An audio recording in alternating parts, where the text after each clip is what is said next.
In today's video, we're going to be talking about how to fix account banned problem in TikTok. So let's get straight into the video. So I'm bringing this to you directly from TikTok support, and let's just get straight into the video. So according to the account safety tab, if your account is banned, you want to simply go ahead and submit an official appeal directly through the app when prompted by the login screen, or use the online TikTok feedback forum.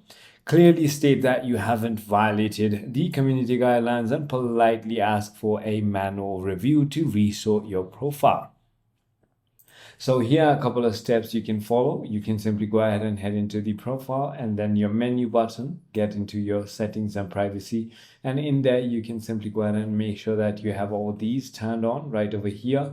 Make sure that you have some good passwords, have pass keys, and also manage your devices and so on. But at the end of the day, as it says, you want to simply go ahead and tap on appeal or just click on submit an appeal when it comes to contacting TikTok. You can also go on any browser that you want and then simply go ahead and search for TikTok feedback forum, just like that, and click on report a problem. Simply go ahead and select your account access and security, and you can simply go ahead and talk about banned account here. So it is as simple as that. I hope this video clarifies everything for you. If you have further more queries, feel free to comment